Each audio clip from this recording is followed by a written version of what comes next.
윤 정부 2023년 결산 행사편입니다. 제25회 잼버리 대회가 지난 8월 1일부터 약 8일간 새만금에서 진행되었습니다. 잼버리 대회란 스카우트 방법에 기초하고 참가자 14세, 17세들의 청소년들이 참석하고 그냥 노는 대회입니다. 대회 주최 측은 그들이 노는 동안에 잘 먹고 잘 싸는지 아픈 데 없는지 보살피다가 대회가 끝나면 돌려보내주면 됩니다. 이런 일은 어려울 것 같지만 매우 쉬운 일입니다. 장소와 시설에 문제가 있다면 그들을 한 곳에 모으지 말고 전국에 있는 대형 실내외 경기장으로 분산시키면 됩니다. 그런데 이번 대회는 그들이 반드시 한 곳에 모여 있어야 하는 이유가 있었습니다. 철저한 준비를 하기 위해서는 크게 시간과 예산이 필요합니다. 과연 윤 정부가 대회를 어떻게 준비하였을까요? 결론부터 이야기하자면 폭망했습니다. 국제적으로 대한민국의 위상이 땅바닥으로 떨어졌습니다.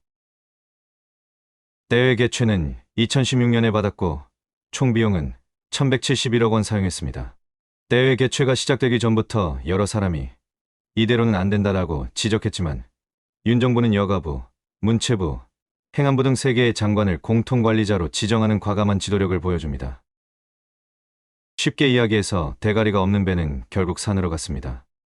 입소 3일 만에 우리의 동맹인 미국, 영국, 홍콩이 퇴영을 했습니다. 그들의 퇴영 이유는 화장실이 더럽다 입니다. 대회 참석자는 4만 3천 명입니다. 그럼 그들이 하루에 한 번만 화장실을 이용한다고 가정해도 도대체 화장실이 몇 개가 있어야 되는지 대회 관계자들은 예상하기 어려웠습니다. 그래서 그들은 사전에 대회를 배우겠다고 해외 출장을 나간 공무원이 총 45번에 99명입니다. 이들은 와인 시음회, 크루즈 투어, 베니스 관광, 뮤지컬 관람, 사케 박물관, 방문 등을 통해 배우고 돌아온 우선 공무원들입니다. 이런 공무원들의 노력에도 불구하고 대회에 필요한 최소한의 화장실 개수를 그들은 알아내지 못했고 결국 화장실 문제로 3개국이 3일 만에 퇴영하는 안타까운 일이 벌어졌습니다. 우수 공무원들이 화장실 개수를 연구하는 동안 어린 소년 소녀들은 구역질 나는 화장실과 사투를 하면서 폭염에 탈진해 병원에 실려갔고 실려간 병원에서는 침대가 없어 바닥에서 대기하면서 그들은 호연지기를 배워야 했습니다. 심지어 급수대에서는 그 미친 날씨에 뜨거운 물이 나왔고 이곳을 방문한 조직위원장과 행안부 장관은 놀라며 그들의 완벽한 준비 상태에 만족한다는 듯 웃고 갔습니다. 또한 어린아이들은 벌레에 물려 초죽음이 되어가는 동안 대회장에 대기하라는 지시를 가볍게 무시하신 여가부 장관께서는 시원한 에어컨이 있는 숙소로 이동해서 아직 못 끝낸 화장실 개수를 연구하신 열정을 보여주셨습니다. 놀라시기는 아직 이릅니다. 윤 대통령 내외 방문을 준비한다고 악기를 든 초등학생 수십 명을 2시부터 의자도 그늘도 없는 장소에 대기시켜 그들의 체력을 테스트하는가 하면 또한 대통령 방문 당일에는 대회 참석 중인 아이들의 소지품을 검사한다고 몇 시간씩 줄을 세워 대통령이 도착한 시간에는 이미 여러 명의 아이들은 탈진해 앰뷸런스에 계속해서 실려가는 어려운 상황이었지만 이 한 장의 사진을 찍기 위해서 윤 대통령 내외를 최고의 예우로 입장시키기 위해서 그동안의 모든 어려움을 이겨내고 감수한 것입니다. 정말 공무원들의 피나는 노력에 박수를 보내드립니다.